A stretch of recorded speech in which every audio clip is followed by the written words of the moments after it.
우리 오늘 함께 나눌 말씀은 신약성경 요한복음 6장의 말씀입니다. 요한복음 6장 1절부터 15절까지 말씀입니다. 신약성경 152페이지에 있습니다. 요한복음 6장 1절부터 15절까지 말씀입니다. 우리 이 시간 그 가운데 1절과 2절 말씀만 우리 함께 읽도록 하겠습니다. 오늘 본문 가운데 6장 1절과 2절 말씀만 우리 한 목소리 함께 읽겠습니다. 시작. 그 후에 예수께서 디베랴의 갈릴리 바다 건너편으로 가심에 큰 무리가 따르니 이는 병자들에게 행하시는 표적을 보았음이러라. 아멘. 잠시 기도하겠습니다. 사랑해 주님, 감사합니다. 아버지, 오늘도 또 한 주간의 삶의 자리로 나아가기 전에 주 앞에 나와 예배로 이 하루를 시작하게 하시니 주여 진정으로 감사를 드립니다. 아버지, 이 새벽에도 하나님께서 오늘 하루 우리에게 원하시는 그 삶의 모습이 무엇인지, 또 우리가 결단하기를 원하시는 그 마음이 무엇인지 이 말씀을 통해 또 찬양과 기도를 통해 다시 한번 깨닫고 나아가는 귀한 시간 될 수 있도록 인도하여 주시옵소서. 오늘도 우리에게 꼭 필요한 말씀을 허락하여 주시고 또 기도하고 또 찬양하는 가운데 하나님께서 허락해 주신 그 모든 기도의 제목들을 마음껏 부르짖는 이 새벽이 될 수 있도록 주님 인도하여 주시옵소서. 주님 감사합니다. 거룩하신 예수님의 이름으로 기도드렸습니다. 아멘. 아멘. 광고 말씀 드리겠습니다. 오늘도 계속해서 봄 대신방이 이어지게 됩니다. 오늘은 한민수 권사님, 또 손진규 권사님, 송미 지사님, 윤혜순 목사님 또 대신방이 진행이 됩니다. 우리 신방을 받으시는 분들을 위해서 그리고 신방 대원들을 위해서도 특별히 담임 목사님을 위해서 함께 기도해 주시기 바랍니다. 그리고 오늘 오전 10시 30분부터 이 본당에서 중보 기도가 시작이 됩니다. 이 중보기도 팀을 위해서도 함께 기도해 주시기 바랍니다. 우리 교회 공동체와 각 개인의 기도 제목을 위해서 함께 모여서 기도할 때 또 성령의 충만하심과 또 성령의 역사가 마음껏 맛보아지는 귀한 시간 될 수 있도록 함께 기도해 주시기 바랍니다. 오늘 함께 읽은 말씀을 가지고 예수님을 떠나게 만드는 잘못된 목적, 이런 제목으로 함께 말씀을 나누도록 하겠습니다. 세상에 존재하는 모든 공동체에는 다 목적이 있습니다. 저마다 조금씩 다르겠지만 목적이 없는 공동체는 있을 수가 없지요. 돈과 같은 이익을 목적으로 하는 공동체도 있을 것이고, 비록 이익은 없지만 어려운 이웃들을 돕는 것을 자체를 목적으로 하는 공동체도 있을 것입니다.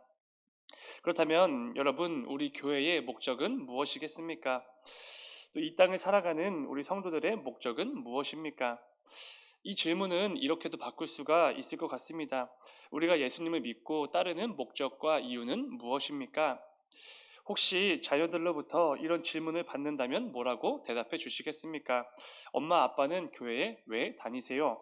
할머니, 할아버지는 예수님을 왜 믿으세요? 이런 질문을 받는다고 생각해 보시기 바랍니다.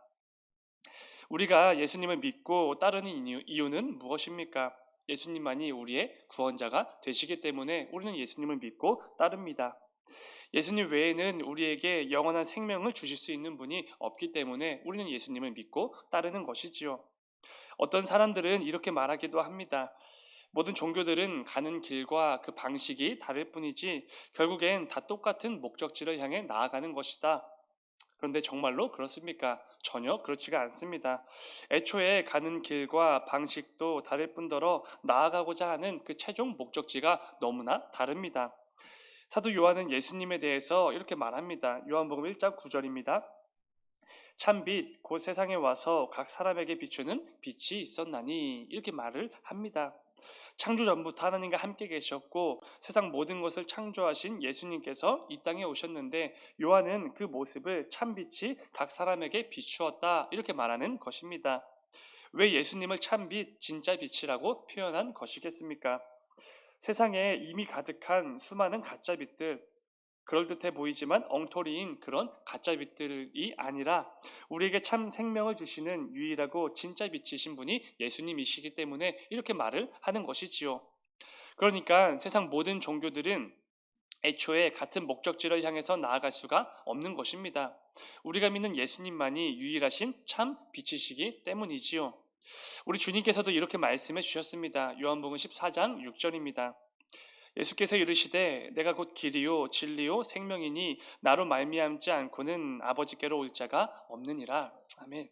우리 주님만이 유일한 길이요 진리요 생명이 되십니다. 무엇보다 예수님 외에는 우리가 구원받은 하나님의 자녀가 되어서 하나님 아버지께 나아갈 수 있는 방법이 없는 것입니다.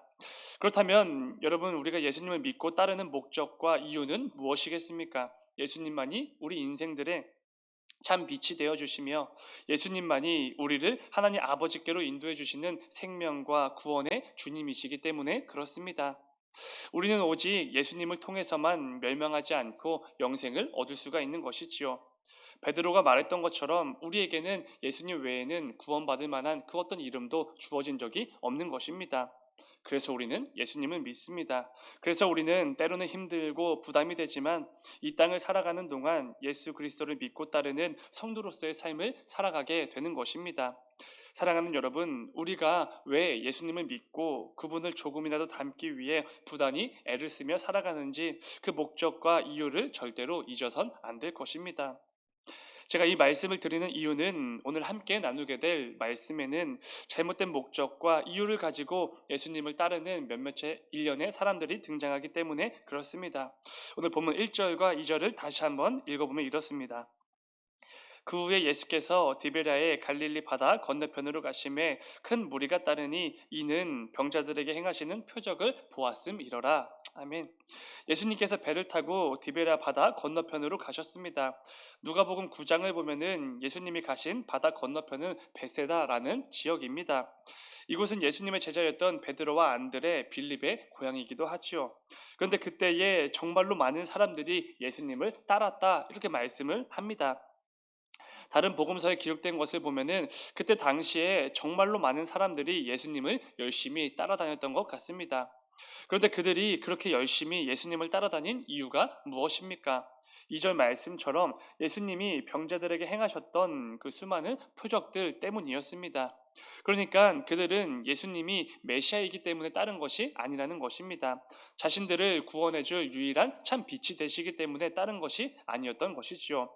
또 예수님에게 말씀을 통한 특별한 가르침을 받기 위해 따른 것도 아니었습니다. 그들의 목적은 오로지 표적이었습니다. 표적을 눈으로 직접 보고 체험하기를 원하는 것은 이런 표적주의는 유대인들의 고질적인 문제였습니다. 결국 오늘 본문은 예수님을 따랐던 수많은 사람들이 잘못된 목적과 이유를 가지고 지금 예수님을 따르고 있다 이렇게 분명히 말씀해주고 있는 것입니다. 여러분, 물론 일단 예수님에게 나아오는 것은 중요하긴 합니다. 이것 자체만으로도 참 귀한 일이고 잘한 일이지요.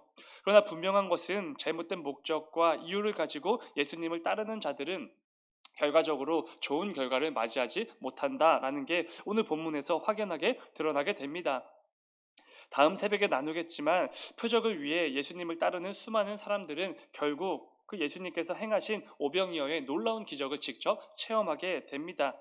그들의 원대로 된 것이지요. 그런데 그들이 원하는 대로 그 기적을 체험하자 어떻게 되었습니까? 끝까지 예수님을 믿고 따르는 참된 제자가 되었습니까? 그렇지 않습니다. 오늘 본문이 속한 6장 66절을 보면은 이런 말씀이 있습니다. 그때부터 그의 제자 중에서 많은 사람이 떠나가고 다시 그와 함께 다니지 아니하더라. 아멘. 여러분, 놀랍게도 이것이 오병이어 기적의 결과였습니다.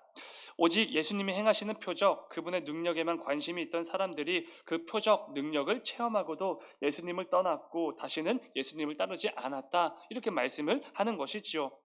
그런데 이들이 왜 이런 결과를 맞이하게 되었습니까? 잘못된 목적과 이유를 가지고 예수님을 따랐기 때문이지요. 예수님께서 자신들이 원하는 목적과 이유를 채워주시지 않자 그들은 곧바로 떠나버렸습니다. 이게 바로 잘못된 목적을 가지고 예수님을 따르면 안 되는 이유가 확연히 드러나는 대목입니다. 예수님께서 오병이어 기적을 행하신 이유는 자신이 생명의 떡이라는 것과 우리에게 진짜 중요하고 꼭 필요한 참된 양식이 무엇인지를 가르쳐 주시기 위함이었습니다.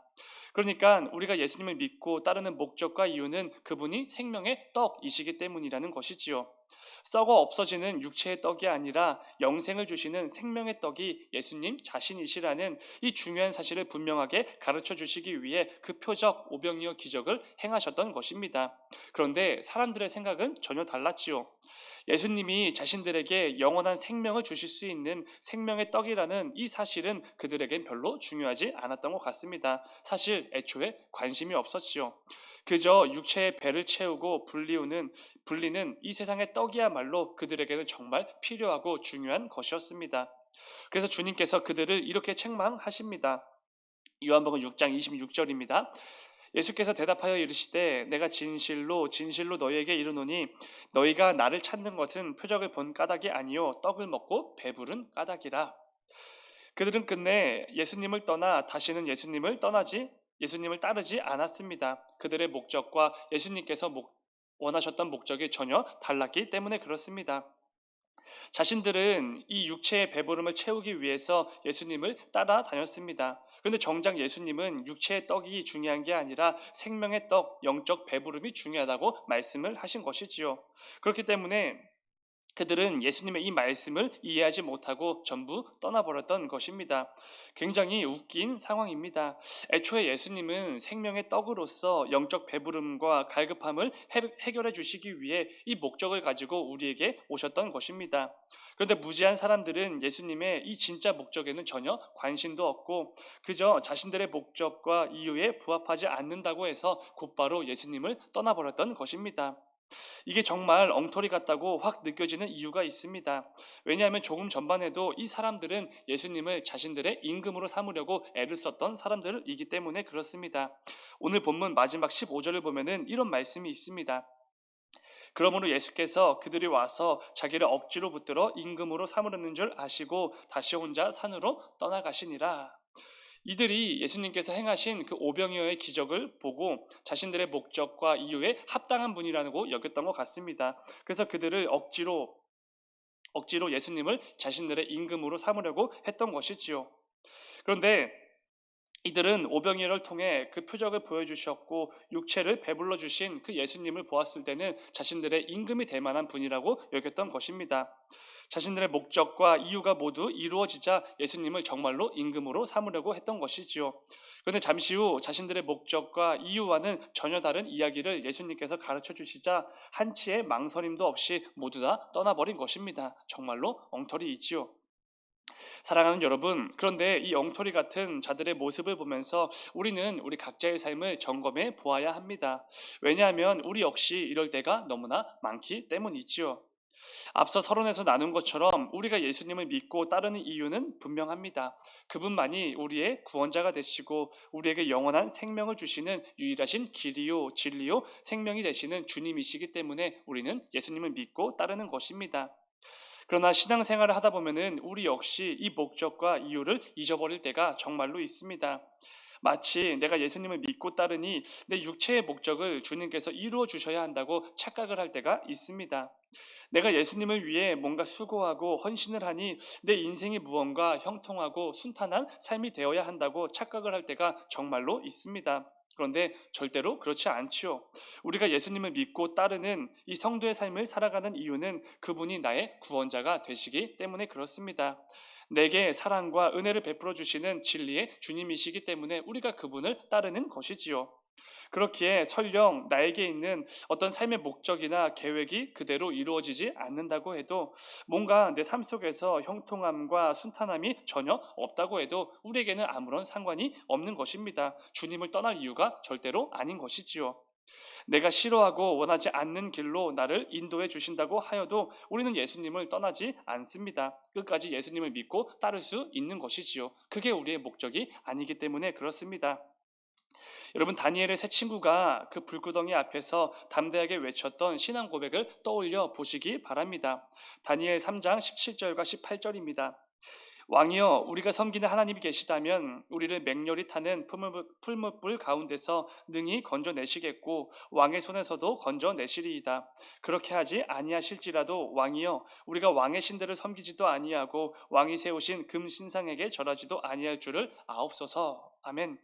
굉장히 말도 안 되고 담대한 신앙 고백입니다. 그리 아니하실지라도 설령 하나님이 우리를 이 불구덩이에서 건져내 주시지 않는다고 해도 우리가 하나님을 향한 그 믿음과 마음을 저버리지 않겠다는 말도 안 되는 신앙 고백입니다. 이 고백은 하나님의 어떤 분이신지를 잘 알고 그분을 향한 온전한 목적과 이유를 가지고 하나님을 예배하는 자들만이 할 수 있는 신앙 고백입니다. 사랑하는 여러분, 오늘 말씀을 기억하시면서 저와 여러분의 삶 속에서도 이러한 신앙의 고백이 늘 흘러넘치기를 간절히 소망합니다. 우리가 왜 교회를 다니는지, 우리가 왜 예수님을 믿고 따르는지 그 목적과 이유를 분명히 기억하시고 절대로 잘못된 목적과 이유를 품고 신앙생활을 이어가는 그 어리석음을 범하지 않게 되기를 간절히 소망합니다. 이를 통해 내 삶 가운데 어떤 상황과 어려움이 찾아온다고 해도 그 가운데 나의 구원자가 되시는 내 삶의 유일한 목적이자 이유가 되시는 그 주님을 끝까지 믿고 따르는 저와 여러분이 되시기를 주님의 이름으로 축원을 드립니다. 잠시 기도하겠습니다. 사랑의 주님, 아버지 오늘 하루도 주님께서 허락해 주신 삶의 자리로 나아가게 됩니다. 그런데 아버지 그 전에 오늘 우리에게 허락된 이 말씀을 붙들고 나아가길 소망합니다. 우리 삶 속에서 때로는 예수님을 왜 믿는지, 예수님을 왜 따르는지 그 목적과 이유를 까먹고 잊어버릴 때가 정말로 있습니다. 그러다 보면 잘못된 목적을 주님께 구하고 또 잘못된 이유를 가지고 주님을 따를 때가 있습니다. 아버지 그런 우리의 연약함을 기억하여 주시고 오늘 말씀으로 우리에게 결단하게 하여 주셔서 그 어떤 상황에서도 주님께서 나의 구원자가 되시고 우리에게 생명을 주시는 유일한 분이시기에 우리가 예수님을 믿고 따른다는 이 분명한 목적과 이유를 늘 기억하고 또 가슴에 품고 나아가는 우리가 될 수 있도록 인도하여 주시옵소서. 그래야 해서 내 삶 가운데 그 인생길 가운데 어떤 상황에서도 어떤 형편과 어려움 속에서도 끝까지 예수님을 믿고 따르는 참된 제자로서 살아가는 우리 모두가 될 수 있도록 주님 인도하여 주시옵소서. 주님 감사합니다. 거룩하신 예수님의 이름으로 기도드렸습니다. 아멘.